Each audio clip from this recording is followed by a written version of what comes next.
Para dar início a mais um episódio de reflexões, quero lembrar a vocês que nós estamos na 12ª temporada e eu coloco para vocês aqui a nossa identidade visual, não é, Vilma?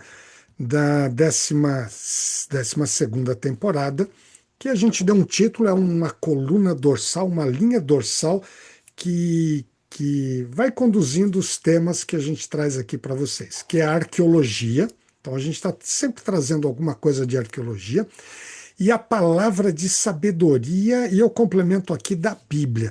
Portanto, é arqueologia bíblica, não uma arqueologia genérica.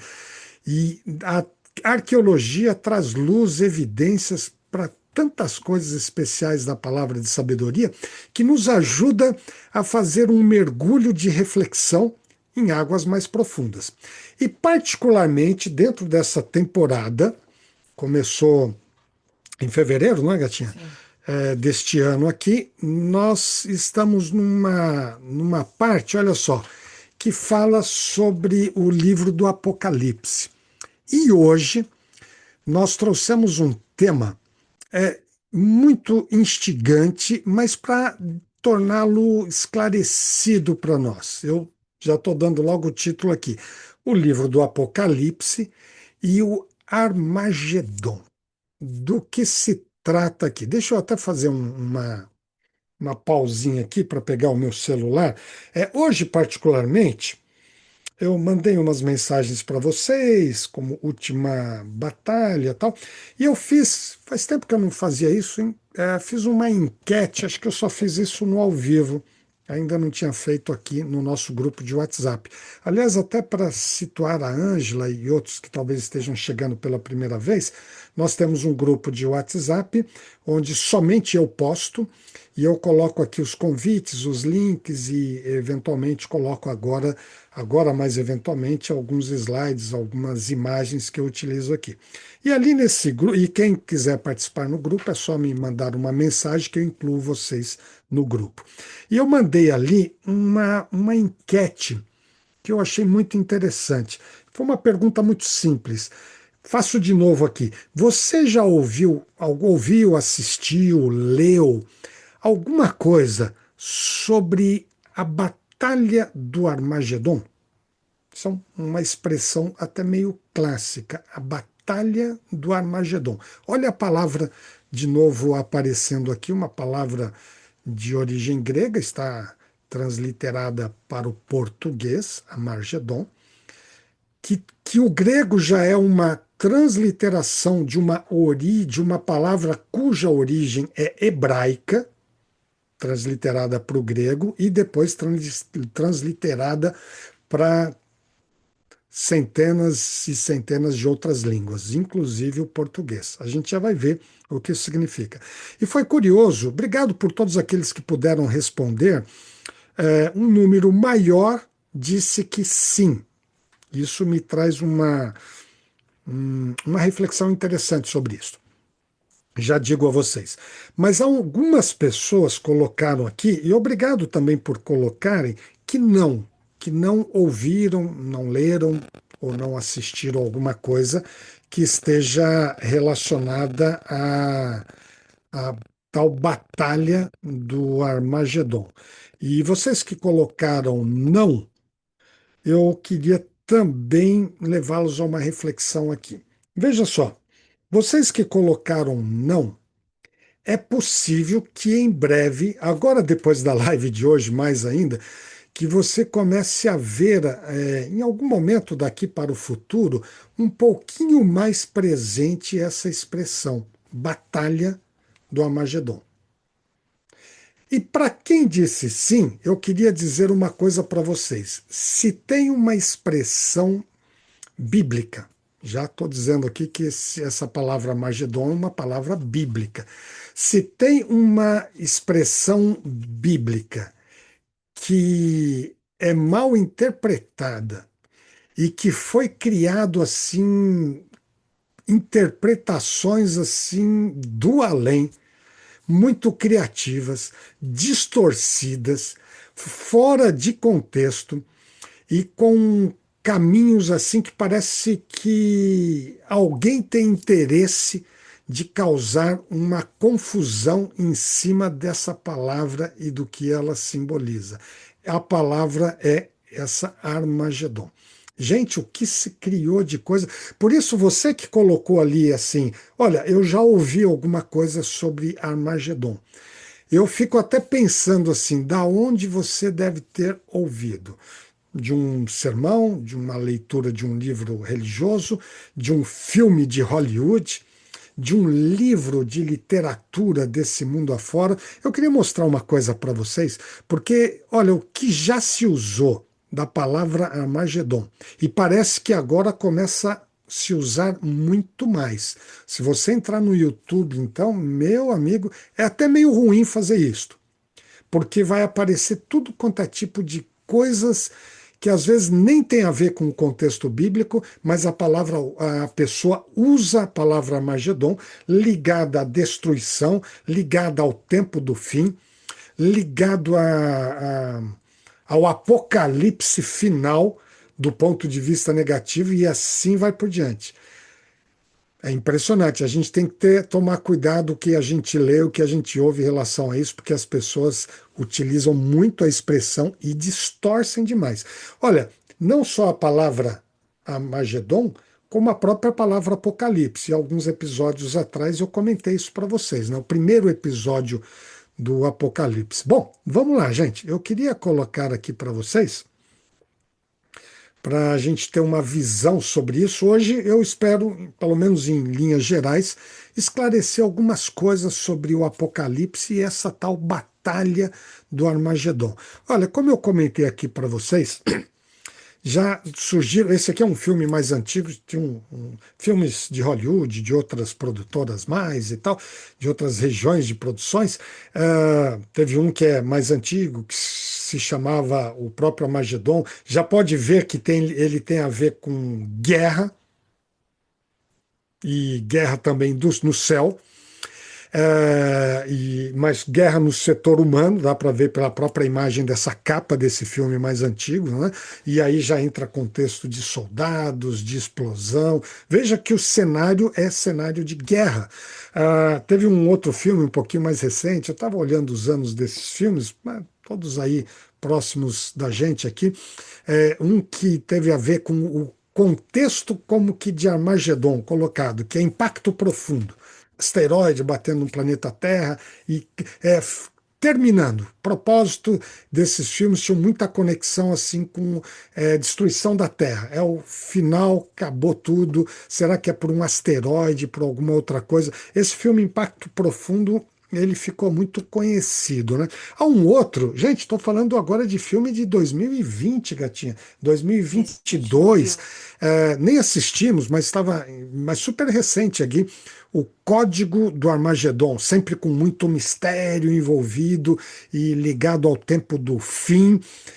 Muitas vezes utilizando a expressão que vem do livro do Apocalipse, a gente já vai ver, mas assim, para denotar algumas outras histórias que vai do além.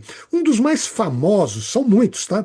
Foi esse aqui, esse já é um pouquinho mais antigo, já faz 20 e poucos anos, talvez até alguns aqui já tenham assistido. Não estou recomendando nenhum desses filmes, tá? Tem gente que curte esse tipo de filme, tem gente que não, mas nenhuma recomendação como filmes de fonte para palavras de reflexão como vem da Bíblia, não. Para a gente fugir de fake news, que aliás há muita fake news em torno da palavra Armagedon, aí para ficar na verdade é só aquilo que está na Bíblia mesmo, né? Mas esse filme aqui de Bruce Willis, conhecido aí e tal, ele teve um impacto também muito interessante, parecia que ia ser o fim do mundo. E depois teve um- uma situação nova. E até tem um outro, esse aqui foi bem recente, eu não sei se esse aqui foi de 2020 ou até 2022, talvez. E já é o exemplar 2, né? Olha, na mesma pegada de temas, destruição final. Veja que a palavra Apocalipse, a palavra Armagedon, especialmente, ela tem uma conexão com destruição final. Bom, são bem mais filmes e parece que está começando a intensificar de 2020 com pandemia 2022 para cá, começou a aumentar essas temáticas aqui. Quando a gente vai para livros, meus amigos, aí a coisa fica mais interminável. Se você buscar um livro hoje, em qualquer um desses revendedores digitais, é interminável a quantidade de livros que usa a palavra Armagedon ou o tema, tá?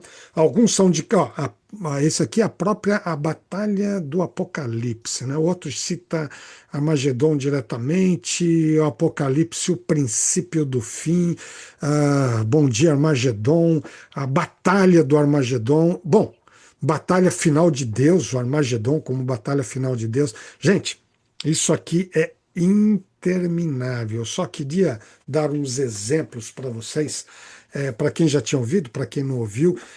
Ah, como o tema Armagedon está relacionado com Apocalipse, com o tempo do fim, com batalha final, que é a palavra utilizada, muito ligada a ele. E com as guerras que nós estamos tendo hoje, até há pessoas que identificam o Armagedon ligado a Israel e Estados Unidos, no atual contexto agora, 2026. Tá? Já vi sobre isso também. Israel e Estados Unidos numa batalha final que antecede a volta de Jesus e, por outro lado, envolvendo Rússia e China. E em que território? No território do país de Israel, neste cenário.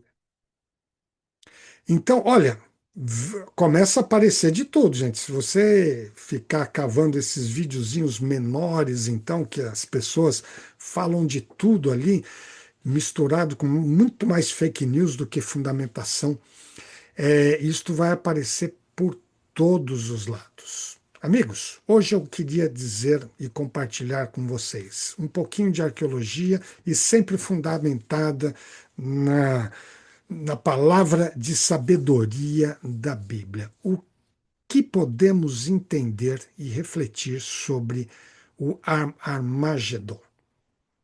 E essa tal, eu vou colocar por enquanto, e vocês vão entender logo no final, essa tal batalha, entre aspas agora, essa tal batalha do Armagedon. Vamos lá? Vamos dar uma panorâmica nesse sentido? Bom, eu vou, como gosto de fazer, tá?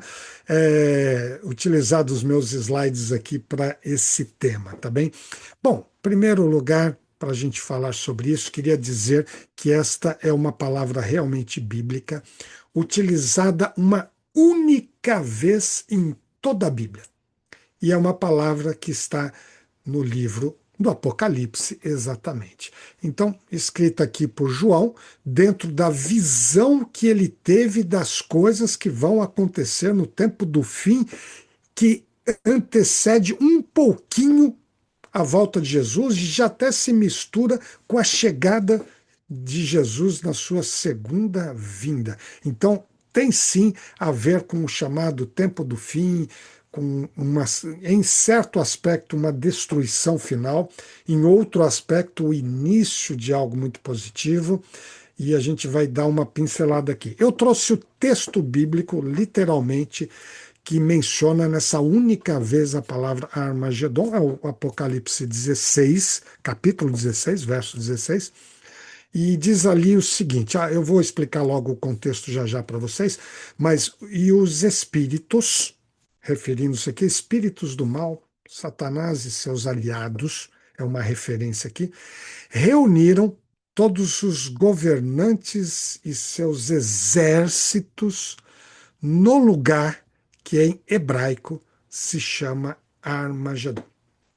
Este é exatamente para partir daquilo que está escrito na Bíblia. É exatamente o verso, o único verso que menciona Armagedon. Bom, nós precisamos situar vocês aqui com um detalhe. Esse verso está num bloco do livro do Apocalipse relacionado as 7 últimas pragas antes da volta de Jesus. 7 últimas pragas, em algumas traduções, usam uma palavra muito interessante, que são os 7 últimos flagelos. e esses flagelos que viriam de Deus na forma de pragas, destinada a não aos aqueles que seguem a Deus, mas aos seus opositores, liderados por Satanás, o grande inimigo de Deus, que promove uma oposição à palavra de Deus na terra nos últimos tempos. E então essa situação toda que mencionada aqui dos sete flagelos, mencionados também como uma manifestação da justiça de Deus em cima daqueles que são seus opositores e que tentam desviar as pessoas que querem seguir a Deus para a eternidade. Então, percebam que o contexto desse verso que eu li aqui, em algum lugar que é chamado um lugar que em hebraico, não necessariamente um local físico, tá? Mas que em hebraico se chama Magedon, é reunidos esses opositores de Deus neste local chamado Armagedon. Os governantes da terra, que estão desse lado, e os seus exércitos. Portanto, uma preparação. O Armagedon denota, nesse verso que eu li aqui para vocês, uma preparação de reunir os opositores à palavra e os caminhos e os planos de Deus. Quem é o líder desses opositores? Por isso fala aqui de espíritos que são, no sentido, espíritos aqui no sentido genérico dos seres espirituais que são opositores do reino de Deus. Satanás e aqueles que o seguem. Então veja que coisa curiosa, esse é o contexto em que esse texto está escrito, tá? Então, para quem aqueles que falaram assim, poxa, eu nunca ouvi falar sobre Armagedon. Então você acabou de ler o texto original, só não em hebraico, né? Mas o texto na Bíblia, ali em português, do que está escrito. E explicando um pouquinho mais esse contexto, ali nessa parte do Apocalipse, capítulo 16, um pouquinho antes, ele vem mencionando, portanto, quais são estas sete pragas destinada aos opositores de Deus. Estas pragas que ocorrerão um pouquinho antes da volta de Jesus, é dito ali no livro do Apocalipse, tá? Uma hora a gente pode até estudar um pouquinho mais sobre essas sete pragas, Gatinha. Deixa na nossa lista de temas aí do Apocalipse. O objetivo principal agora não é falar sobre as sete pragas, mas contextualizar a palavra Armagedon. E estas sete pragas que não atingem os seguidores fiéis de Deus. Que coisa maravilhosa. E eu espero muito sinceramente que todos nós estejamos neste grupo em breve, porque estas pragas cairão depois em que não haverá mais oportunidade de escolhas. Está definido quem vai seguir, quem seguiu e escolheu seguir os caminhos de Deus, um grupo.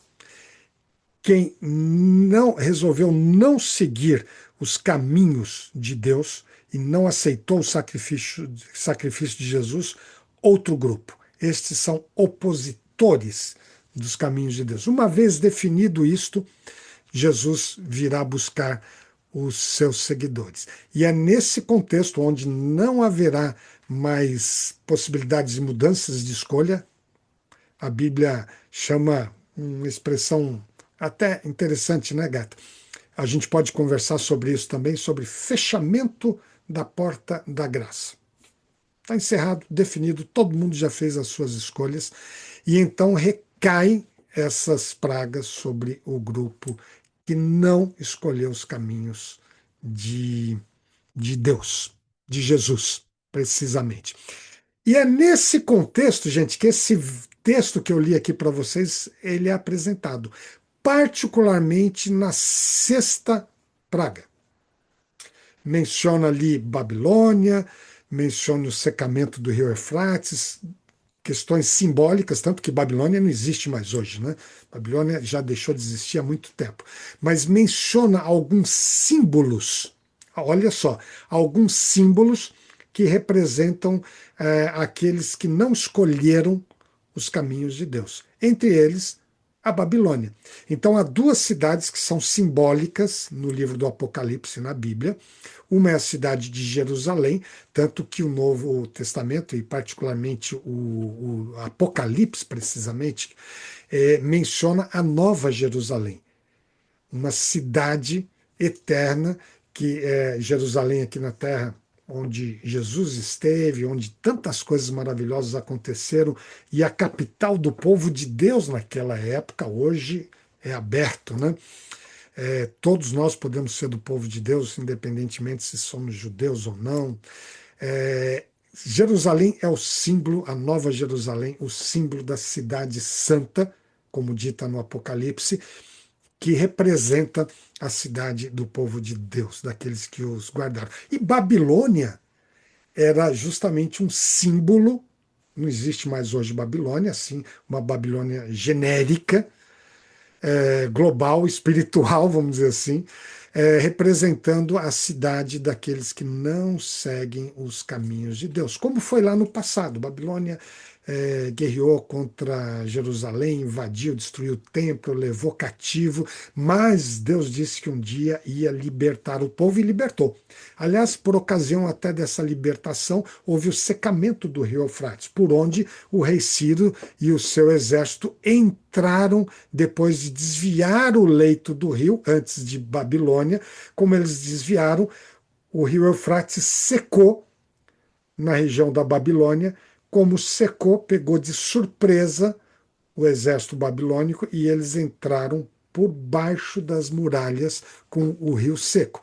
E olha que no livro do Apocalipse, nesse contexto do Armagedon, vai guardando esses elementos aqui que daqui a pouco vai fazer sentido em tudo aqui, para justamente libertar o povo de Deus daquela escravidão da Babilônia. E o Apocalipse usa todos estes símbolos, portanto, uma mensagem simbólica, para denotar que justo antes da vinda de Jesus, Deus, Jesus, vai libertar o povo atual seu dessa Babilônia que representa o povo que persegue o povo de Deus. E o secamento do rio Eufrates, simbolicamente, significa que estamos próximos dessa libertação. Já antecipo a vocês que não tem fundamento a gente poder crer dessa maneira, eu creio desta forma. Algumas pessoas começam a colocar tudo isso no literal. Olha, lá no rio Eufrates, que existe hoje, no Iraque, ele vai se secar. E tem gente que fica observando o rio Eufrates o tempo todo. Começou a secar porque vem a volta de Jesus. Gente, não há fundamentos para crer isso no literal. Tanto que os simbolismos ali envolvem Babilônia. Babilônia não existe hoje. Então, aí eu preciso, uma parte é literal, uma parte é simbólica, fica um pouco confuso, né? Então, e o Armagedon entrou nesse contexto. Vou fazer uma pergunta aqui para nós hoje.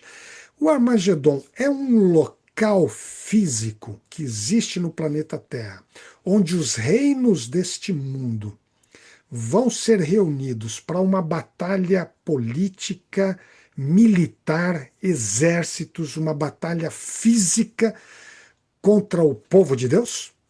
E esperamos que sejamos nós também, em que nesse local vamos nos encontrar para uma batalha física, nós, com esse povo? Vamos seguir para a gente dar sequência a esta compreensão aqui. Então, são questões que situam em torno desse texto de Armagedon, que está aqui, como eu disse a vocês, na sexta praga. Bom, primeiro, amigos, a gente consegue compreender esse tema vendo o próprio. Um pouquinho sobre a palavra Armagedon, que está em português. Como eu disse a vocês, a palavra em português, em inglês, em outras línguas, francês, etc., etc., elas utilizam como base essa palavra em grego, Está aí para vocês, Armagedon, que por sua vez foi buscar duas palavras em hebraico. Coloco aqui a palavra em hebraico, para quem do grupo aqui lê em hebraico, está ali à esquerda o hebraico original, que é a palavra har, o ar, que significa monte ou montanha. E juntando o ar, e aí você tem para nós Armagedon, e a palavra original é Megido, em português, também conhecido como Megido. Às vezes eu acabo usando mais a palavra Megido, mas tanto faz, tá, gente? Quem desejar usar Megido ou Megido. Então tá ali a palavra hebraico. A junção dessas duas palavras, Ar, Megido, se tornou a palavra grega Armagedon. E que significa, portanto, Megido é um nome próprio aqui, tá bem? É um monte Megido, ou um monte de Megido. Aí a gente fica já buscando o seguinte: será que esse é um local que fisicamente vai ocorrer uma batalha final, quase que uma terceira guerra mundial? Nesse local? Gente, já vou antecipar que não. Tá? Mas Megido não existe hoje uma identificação arqueológica, nem um local, uma montanha, um monte em alguma parte do planeta Terra, ou lá nas terras bíblicas, que se chama assim Monte Megido. Assim como a gente tem outros tantos montes, né, Gatinha, na história aí. Então você pensa aí no Monte Carmelo, no Oreb. Monte Horebe, né? Obrigado. No Monte Sinai, que na verdade é uma cadeia de montanhas, né? Chamado Monte Sinai, mas dá a impressão de que é só um monte, mais uma cadeia de montanhas. Não existe um monte chamado Monte Megido. Mas Megido é uma cidade. Eu queria até fazer uma coisa. Vamos usar nossa identidade geográfica aqui, nossa identificação melhor, geográfica. Esse mapa aqui você conhece, tá? A gente tem aqui o Mar Vermelho, aqui está o Golfo Pérsico, o Rio Eufrates aqui, tá? Que também tem o Rio Tigre, o Eufrates. Então aqui a gente tem a minha direita aqui no mapa, que é o leste, né? Você tem aqui o Irã, o Iraque atualmente, e vindo aqui um pouquinho mais para o oeste ou para a esquerda do nosso mapa, então a gente tem o Mar Vermelho, né? Olha aqui o, onde a gente tem aqui a região do Monte Sinai, o Egito aqui um pouquinho, e Israel você já sabe. Vamos identificar aqui Israel com essa identificação aqui em vermelho. Eu queria dar um close nessa imagem de Israel para a gente entender essa questão do Megido ou Megido. Eu busquei de novo a ajuda da IA para criar esse novo mapa aqui para a gente, né? Agora estamos com essa linha aqui. Então, esse mapa eu pedi um mapa um pouco mais topográfico para ajudar a gente a entender. Você já identificou o mapa aí? Ele está no estilo antigo, mas ele tem uma distribuição atual, tá? Então, você tem aqui o Egito. Opa, a turbulenta faixa de Gaza aqui do lado, tá bem? Aqui você tem Israel, já identificaram o Mar Morto, o Rio Jordão aqui nesse vale, esse é o Vale do Jordão. Percebe que é um vale, né? Tá entre montanhas, essa parte verde, um pouco ao norte a gente tem o Mar da Galileia, cidade de Cafarnaum, Jerusalém tá aqui para quem quiser identificar, e lá ao norte a gente tem o Líbano, não apareceu aqui, mas tem a Síria atual também, e assim vai. E a Jordânia aqui, olha, depois do Rio Jordão, você tem para a direita aqui do mapa a Jordânia, né? Para o leste. E para o oeste a gente tem Israel. Israel está nessa faixa aqui. Gente, observem que nós temos algumas regiões de montanha. Depois do Vale do Jordão, para a direita, tem as montanhas da Jordânia. Então, você desceu o vale, passou para o lado de lá, já vai ter que começar a subir muitas montanhas. Ao norte, na região da Galileia, nós temos as montanhas da Galileia. Aqui no centro, nós temos as montanhas de Samaria. E mais ao sul de Israel, nós temos as montanhas, a região montanhosa da Judéia. Aliás, onde está Jerusalém. Observe que entre as montanhas da Galileia e as montanhas de Samaria, onde tem a cidade de Samaria, acabei não identificando aqui, nós temos um vale. Esse vale é conhecido até hoje, dos tempos bíblicos, como Vale de Jezreel. E ali no Vale de Jezreel, junto a uma cadeia de montanhas conhecida como Monte Carmelo, mas não é só um monte, é uma cadeia de montanhas, nós temos a cidade de Meguido. Tá aqui. Interessante que está no vale. E não, ele está aqui bem. A IA colocou para mim já como se estivesse meio no começo das montanhas. Está do ladinho das montanhas, mas está no vale. E quando eu trago esse mapa aqui, gatinha, para os nossos dias modernos, então fiz aqui duas versões, trouxe aqui para os nossos dias para identificar. Eu queria mostrar aqui onde é que fica Meguido, que deu origem, de certa forma, a essa palavra Armagedon, né? Ar Meguido, que significa Monte Meguido. Olha, este vale que vocês estão vendo aqui é do Monte, nem é do Monte Carmelo, tá, gatinha? Mas é do Monte, essa foto particularmente é do Gilboa. Tá. Que desse monte, do lá pertinho ali do Monte Carmelo, a gente tem uma visão do Vale de Jezreel. Aliás, um vale hoje próspero que, que tem muita chuva, é um vale próprio para agricultura, você pode perceber por essa foto aí, que coisa fantástica. E ali no vale você tem o sítio arqueológico, tem uma cidade moderna, pode ver uma cidade mais atual, contemporânea, vocês podemos dizer moderna, mas contemporânea, como você vê nessa foto ao fundo. Mas observe esse, não uma montanha, mas uma pequena elevação onde você tem um sítio arqueológico da cidade de Meguido. Está aqui.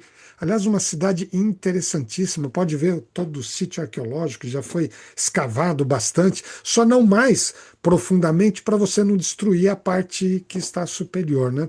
Olha, uma outra visão do sítio arqueológico, como você pode ver muitas coisas de como era a cidade. A cidade de Meguido foi uma cidade muito importante. Queria até dizer a vocês aqui, para nossa compreensão, que ela é uma cidade tão importante, uma das cidades mais antigas. Alguns historiadores e arqueólogos classificam a cidade como vindo do ano 3000 antes de Cristo.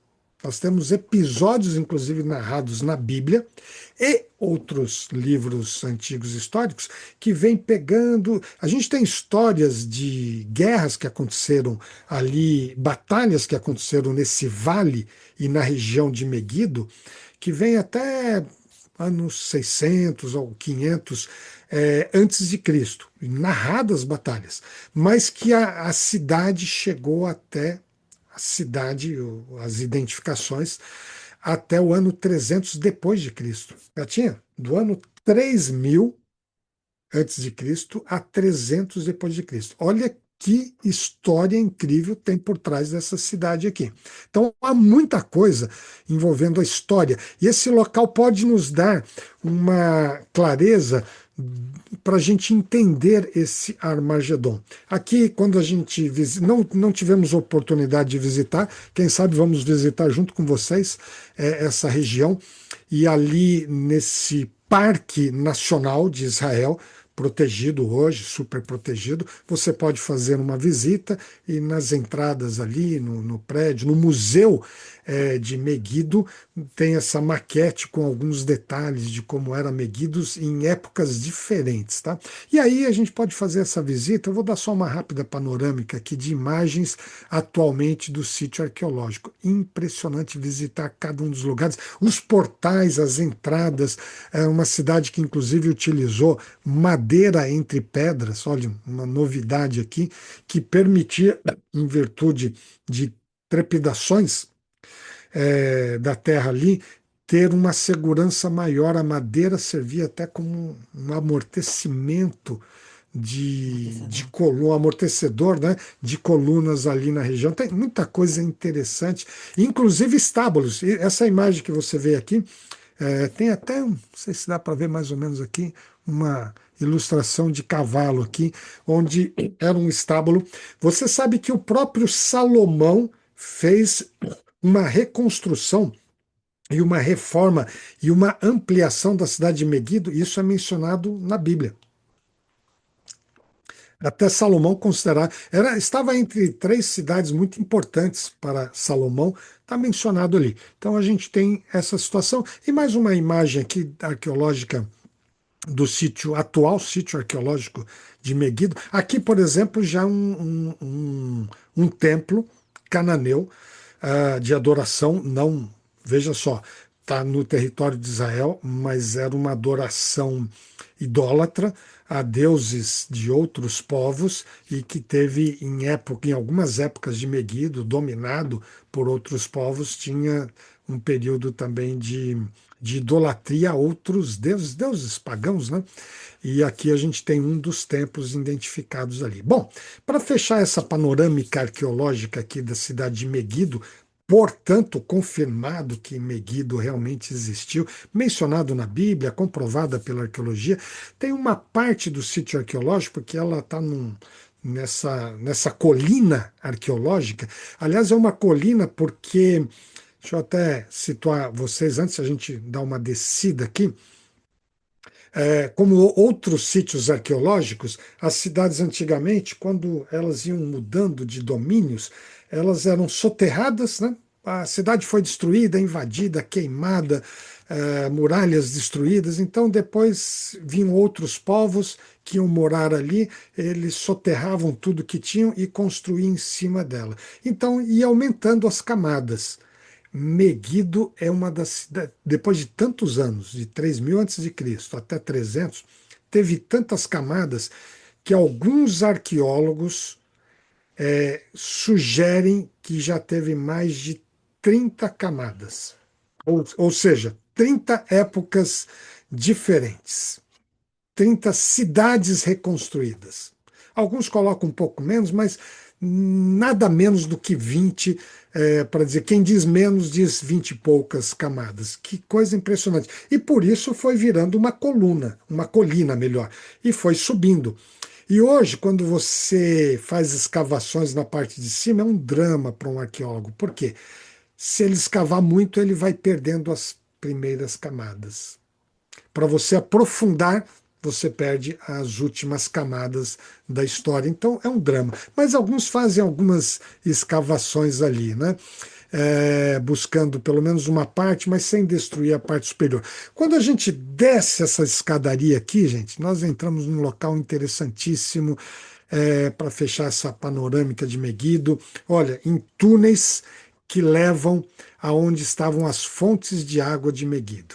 Aliás, muito interessante, porque para evitar as invasões, a cidade murada de Meguido, a fonte de água ficava fora das muralhas. O que eles fizeram? Vários túneis de dentro da cidade que chegava até na fonte, criaram canais para que essa fonte de água fornecesse água para dentro da cidade, e como ela estava fora das muralhas, então eles protegeram, porque quando os inimigos viessem, a cidade estava protegida. Gente, tudo isso está identificado aqui, sítio arqueológico de Meguido. Bom, a cidade, o Armagedon, alguns por esse motivo acreditam que é o seguinte: apesar de não existir um monte de Meguido, o Armagedon, que no tempo do fim, que vai anteceder a volta de Jesus, nesse vale, nesse território,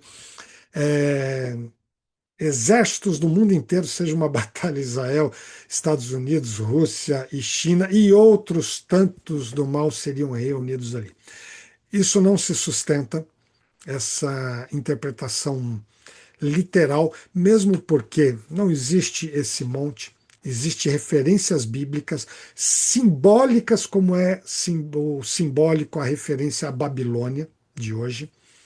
E nem mesmo neste espaço, Meguido nem se fala. Então, se for esse, essa pequena elevação arqueológica da cidade de Meguido, não cabe nem 5% de um exército ali. Então, não é um local físico que vai se reunir todos os exércitos do mundo para uma última batalha com, com o povo de Deus ou com o próprio Deus por ocasião da volta de Jesus. Bom, se não é assim, para onde nós seguimos na compreensão desse tema, dessa última batalha? Eu queria seguir aqui para vocês o seguinte: há um simbolismo dentro desse vale, dessa região de Meguido, do que é essa região, podemos dizer assim, do Armagedon ou Armeguido. Aqui passava nessa região a chamada antiga Via Maris, gente, que vinha do Egito até Damasco.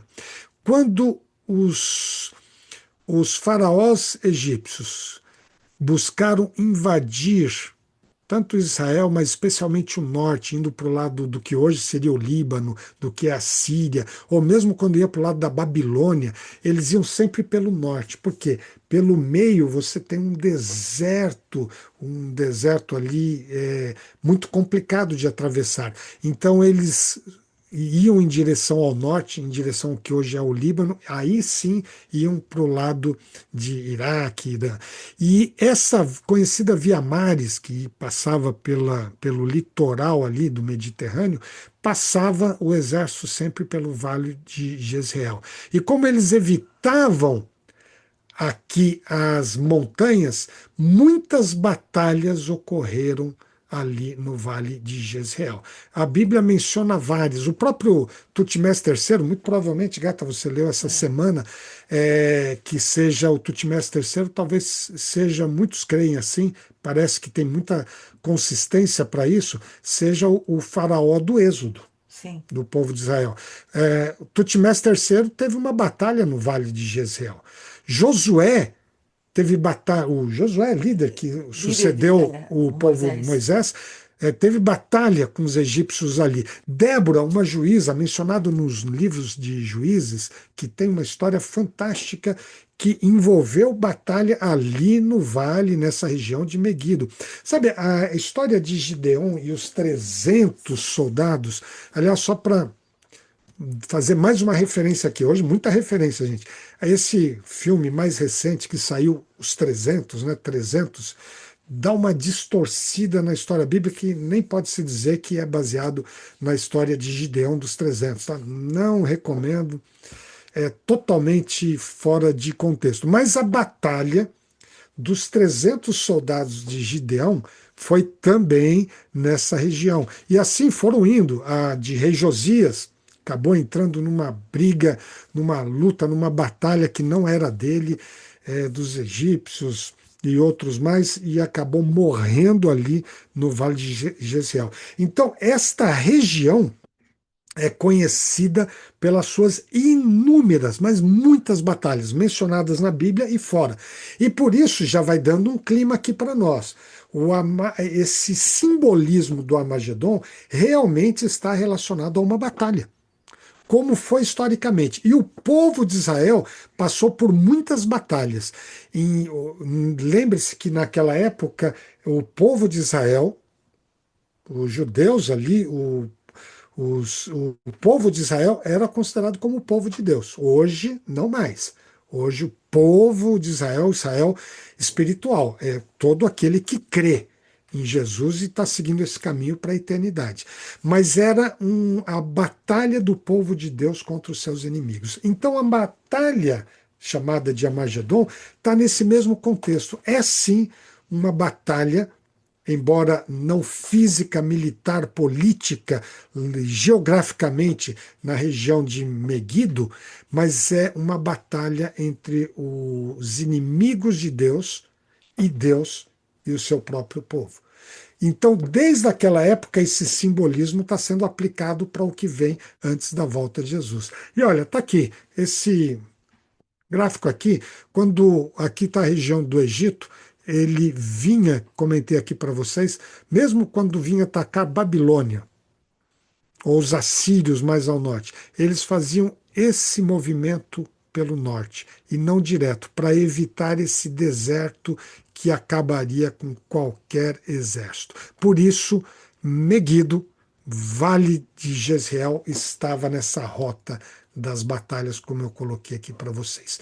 E aqui, para a gente ter agora uma compreensão final do simbolismo da batalha de chamada, entre aspas, ainda Batalha de Armagedon, é que nesta região aqui, junto ao vale, tem uma cadeia de montanhas que está identificada aqui. Essa cadeia de montanhas chamada Monte Carmelo. Tivemos o privilégio de visitar, não no Vale de Jezreel aqui, não perto de Meguido, mas nessa outra Sim. ponta, onde está a terceira maior cidade de Israel atualmente, do país Israel, que é a cidade de Haifa. E ali, a Haifa está no pé do finalzinho do Monte Carmelo. Aqui tem uma compreensão muito clara, porque a cidade de Meguido também está aqui no sopé, como se diz, do Monte Carmelo. E quando se fala genericamente sobre o Monte Meguido, pode sim, simbolicamente, ser uma referência interessantíssima ao Monte Carmelo. O que aconteceu ali? Um episódio que eu quero só relembrar a vocês, e eu vou colocar no nosso grupo, Gata, porque nós tivemos uma live algum tempo atrás, que destacou a história, que trouxe aqui alguns personagens: Acabe, Jezabel, falsos profetas e o profeta Elias. Alguns aqui já conhecem a história. Gente, o Acabe, deixa eu até situar aqui vocês com algumas coisas. Mencionei personagens ali dessa história para a gente encerrar a nossa compreensão dessa batalha de Armagedon. O que aconteceu ali na região de Meguido, particularmente no monte próximo de Meguido, que é o Monte Carmelo? Houve ali uma batalha diferente, não uma batalha militar como todas as outras que já ocorreram ali. Os personagens envolvidos eu comentei aqui com vocês. Primeiro, Acabe. Quem era Acabe? Rei de Israel. O povo de Deus. Olha que coisa interessante. Que época nós estamos falando? Gente, Acabe reinou entre 874 e 853 a.C. Vamos arredondar aqui. Na casa de 850 a.C. Ele foi o sétimo rei de Israel. Vou dar aqui uma diquinha para vocês. A Bíblia considera e dá indícios claros, mensagens claras sobre isso, não só indícios, de que Acabe foi o pior rei que Israel já teve.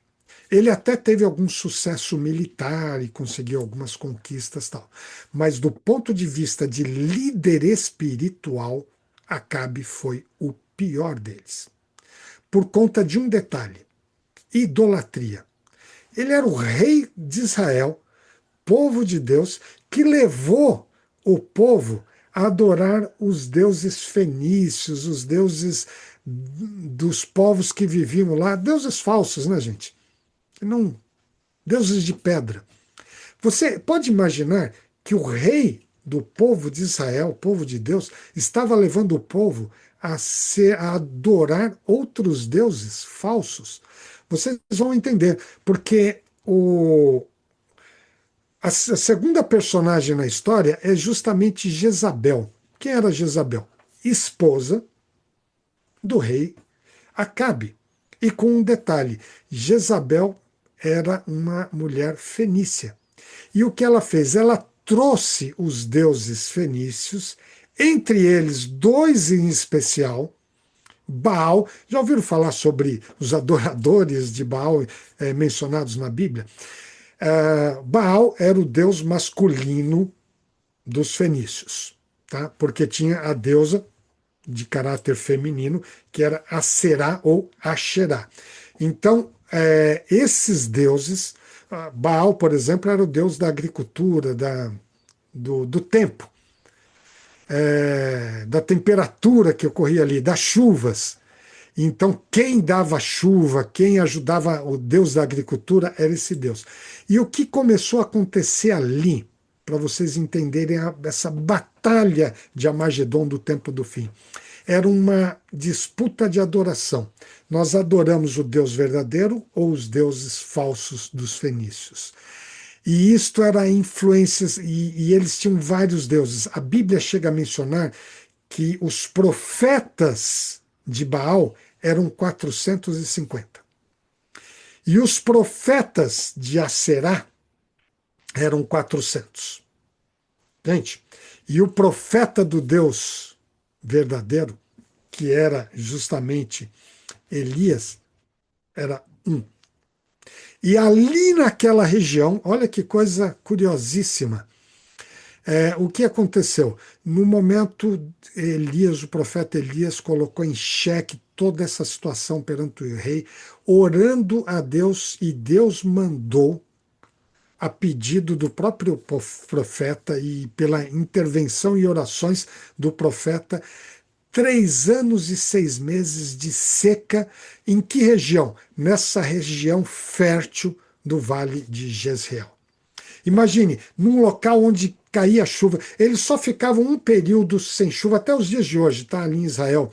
É um período que pode chegar no máximo a 6 meses sem chuva, ali no vale. Mas é um vale muito fértil.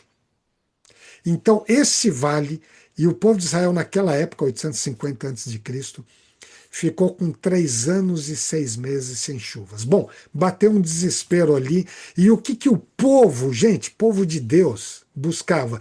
Vamos pedir a Baal e também a Asherá que nos dê chuva.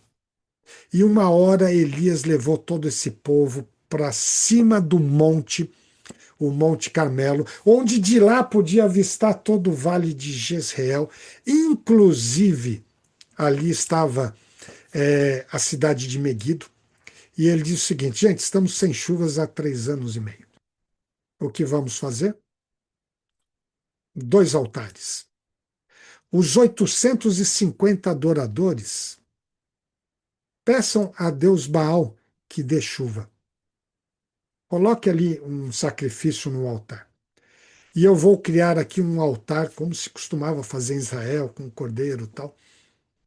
E depois eu vou pedir para que Deus possa trazer chuva através dessas orações. E os altares, como era de costume da época. Bom, gente, resumindo, todos aqueles adoradores nessa batalha, que não era uma batalha militar, mas uma batalha de caráter espiritual. A quem nós adoramos? Um Deus, Deus verdadeiro, ou a outro? E então, nesse contexto, o que aconteceu?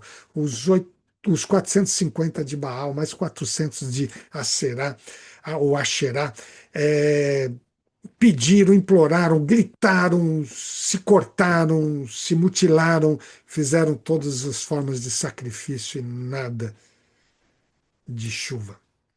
E então Elias, o profeta Elias, orou a Deus, fez o seu sacrifício e, resumindo, vieram as chuvas para aquela região. Gente, percebe o simbolismo do que aconteceu nessa região? Não há um monte de Meguido, mas é essa região que o Armagedon simboliza o tempo do fim.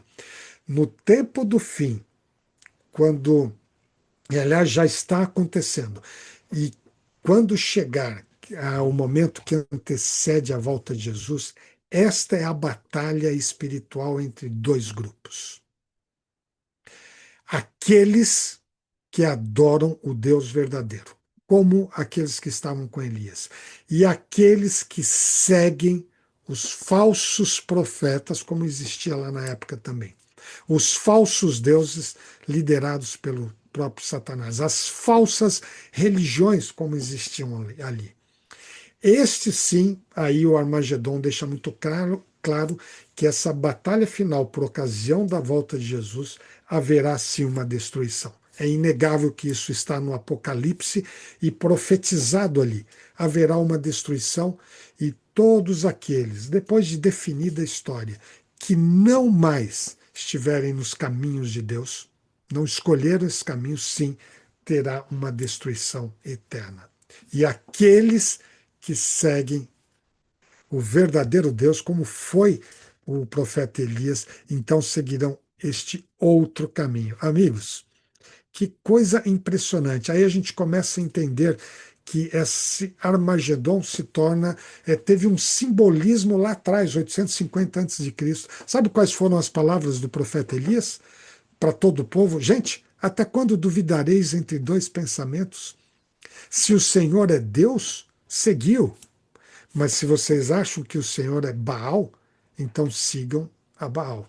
Vejam, declaradamente o conflito entre o bem e o mal. E é ali nesse final que o livro do Apocalipse faz essa menção simbólica à Babilônia, simbólica ao Rio Eufrates e simbólica à região de Armagedon, à região de Meguido. E eu coloco aqui, amigos, hoje, para finalizar toda essa explicação em cima desse termo, uma coisa visualmente, Gatinha, para dar uma clareza ao que nós estamos falando. O livro do Apocalipse, escrito por João aqui, revelando tantas coisas, e hoje peguei um texto e uma palavra do Apocalipse no ano 90, e tudo que ele teve de visão ali na ilha de Patmos se refere a esse ponto aqui, que é na história da humanidade, na linha do tempo, sobre a volta de Jesus. Mas há uma coisa que a história o conceito de Armagedon revela para nós, que é algo que está por ter, e outro dia a gente fala mais sobre isso, tá bem? Que é o conflito entre o bem e o mal. O livro do Apocalipse, e esse trecho do Apocalipse deixa muito claro o seguinte: há um conflito entre o bem e o mal que terá o seu final por ocasião da volta de Jesus. E esse conflito, gente, eu coloco uma linha do tempo aqui para nós. Nós vamos ter que continuar esse tema posteriormente, porque ele é amplo. O conflito entre o bem e o mal, entre Deus e o seu inimigo, Satanás, e tudo que representa as hostes dos inimigos, dos anjos do mal, né? Teve início lá no céu, olha, na linha do tempo aqui, antes da criação da terra aqui. E ali o conflito, a rebeldia de Lúcifer, que é Satanás, contra Deus e o seu plano de eternidade, começou ali. Esse conflito entre o bem e o mal veio para a Terra, por ocasião da queda aqui, e esse conflito entre o bem e o mal sempre existiu. Olha, se a gente passar essa linha aqui, em outra ocasião podemos falar só sobre o conflito entre o bem e o mal, em como ele se manifestou em todas as épocas, inclusive aqui onde eu estou com essa seta, mais ou menos, 850 a.C., ali diante do profeta Elias e os adoradores de Baal. Por ocasião da morte de Cristo, o conflito entre o bem e o mal chegou num momento ápice. E esse conflito vem até aqui, e já explico o porquê desse outro momentinho aqui, até a volta de Jesus. E esse relato do Armagedon, os sete flagelos, essa batalha final entre o bem e o mal, ela ocorre aqui por ocasião da volta de Jesus. Então, essa batalha Na verdade, o Armagedon não é a batalha. O Armagedon é mencionado como a reunião dos inimigos de Deus para ir para uma batalha. E aí ficou conhecido como a Batalha do Armagedon. Mas Armagedon se refere então a essa recolha. E aí, gente, só tem um detalhe: essa não é a última batalha. Olha, eu coloquei aqui para vocês no gráfico. A última batalha está um pouquinho mais para frente. Aliás, corrigindo aqui o nome, né? Flagelos, né, Gatinho? Flagelos. Saiu com R aqui. E vamos fazer já uma correção ao vivo e a cores. Flagelos. Corrigido, Gatinho? Sim. Perfeito. Obrigado. Eu também estava aqui lendo e incomodado com isso. Flagelos Isso. do Armagedon. Bom, corrigido aqui. Então, olha só, há uma última batalha. Esta não é a última batalha, Gatinha, mencionada. Aí a gente vai precisar fazer uma outra live sobre isso. Por quê? Existe um período depois da volta de Jesus, até a última batalha, que é mencionado de 1000 anos. E isso é mencionado na Bíblia. Um período que aí sim vem uma última batalha e definitivamente resolvendo todas as coisas do mal. Eu até deixo o texto aqui para ficar registrado. Quando terminarem os 1000 anos, diz o Apocalipse capítulo 20, lá no finalzinho, Satanás será solto de sua prisão, é uma prisão de circunstância, na terra onde não há mais quem tentar, e um dia a gente estuda sobre isso, e sairá para enganar as nações, Gog e Magog, um outro nome aqui, essa é a última batalha, em que aí a gente aprende sobre isso numa outra ocasião, e em todas as extremidades da terra. E ele, Satanás, reunirá para a batalha. Esta sim será uma batalha final. Portanto, amigos, ainda haverá essa outra batalha mencionada do Apocalipse, Gog e Magog. O fato é que hoje a gente queria que você compreendesse o seguinte: nesse contexto do conflito entre o bem e o mal, e tudo que vai ocorrer nesse final mencionado por João no Apocalipse, relacionado à volta de Jesus, tem um significado especial, que é o início do plano de Deus para a eternidade. Então, quando a gente olha, sejam os flagelos ali, depois eu preciso corrigir também. Quando a gente olha para todas essas coisas negativas que estão colocadas ali no livro como ocorrências no tempo do fim, elas, na verdade, têm um foco de ser o fim não da humanidade, o fim do conflito entre o bem e o mal e o início do plano de Deus para a eternidade. É por isso que o texto do próprio Apocalipse diz assim: bem-aventurado aqueles que leem, aqueles que ouvem as palavras da profecia e guardam as coisas nelas escritas, porque o tempo está próximo. Amigos, tudo isto tem significado nesse outro texto de João, do próprio João. Porque Deus amou o mundo de tal maneira que deu seu Filho, para que todo que nele crê não pereça, mas tenha a vida eterna. Aquele que crê estará no grupo que não sofrerá os flagelos, não sofrerá nenhum dano dessas guerras, mas espiritualmente fez uma escolha, está do lado de Deus. Então, nesse tempo do fim, por pior que sejam os cenários, que a gente já está presenciando e pode piorar mais ainda, Deus vai proteger os seus escolhidos para a eternidade. E é nesse grupo que nós queremos estar. Que Deus nos abençoe a mantermos a nossa escolha no grupo daqueles que ouvem a palavra, creem em Jesus e seguem o seu caminho. Vamos orar? Pai nosso que está nos céus, queremos te agradecer pelo tempo que passamos aqui, estudando de forma tão profunda uma única palavra, um único texto, revelado no livro do Apocalipse, através de João, lá na ilha de Patmos, e que chega até nós, para trazer uma convicção de que o Senhor tem planos para a nossa vida e para a eternidade. Portanto, Senhor, aconteça o que for nesse tempo do fim, com as desgraças que esse mundo está revelando, que a gente, todos nós, mantenhamos a nossa fé e a nossa crença firme na tua palavra, nos teus ensinamentos, nos teus mandamentos e nos teus caminhos, até a volta de Jesus, porque queremos viver eternamente contigo e com aqueles que amamos. Que o Senhor nos abençoe, em nome de Jesus. Amém. Amém. Uau, amigos! Que tema, que velocidade aqui também, né? Você falou rápido. Hoje eu falei rápido e ainda assim avancei 10 muito do horas. tempo, mas não é o destaque aqui está especialmente na profundidade Sim, desta claro. mensagem, né, Gatinha? Por favor, Gatinha.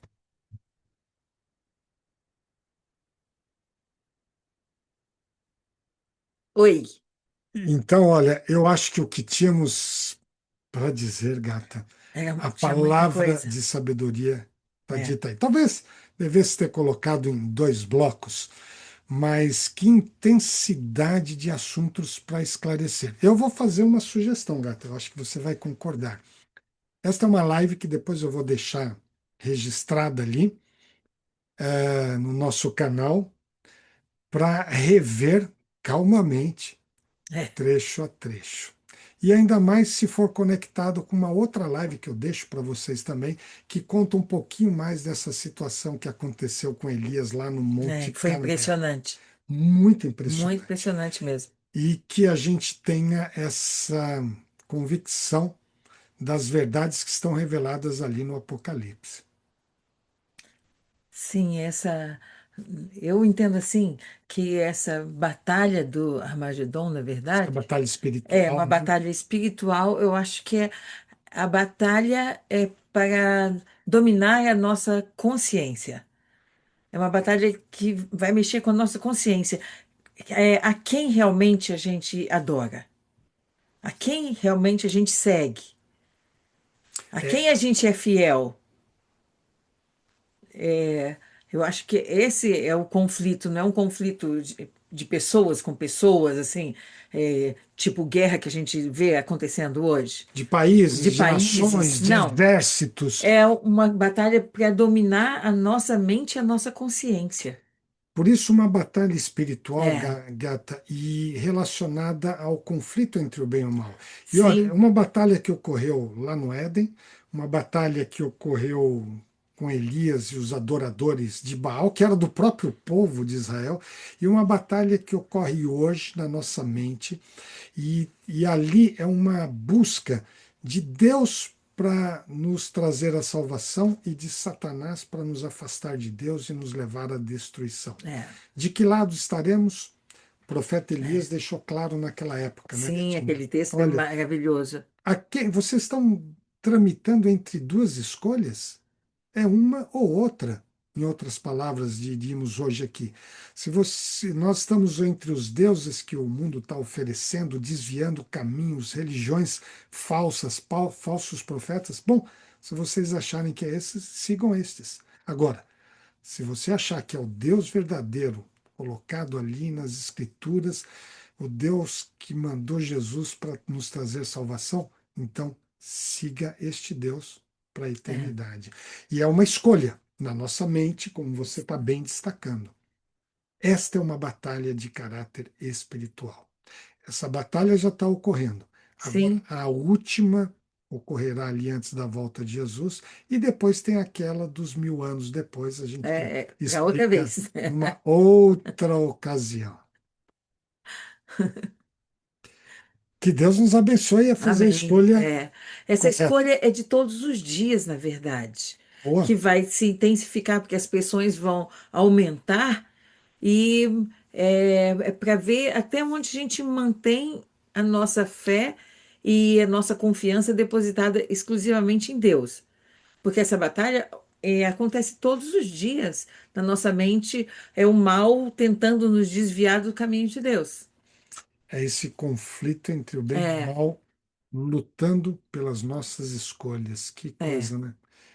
Mas Deus nos dá poder e sim. ajuda para que a Ele gente possa prometeu, né? seguir esse caminho. Ele É. prometeu. Jesus mesmo falou: Eu vou estar com vocês todos os dias até a consumação dos Não séculos, estamos até o fim. sozinhos, não estamos sozinhos nessa Não. batalha, Gata. Muito bem lembrado. Essa é uma promessa maravilhosa. Que Deus nos abençoe nessa direção. Amém. Todos os dias.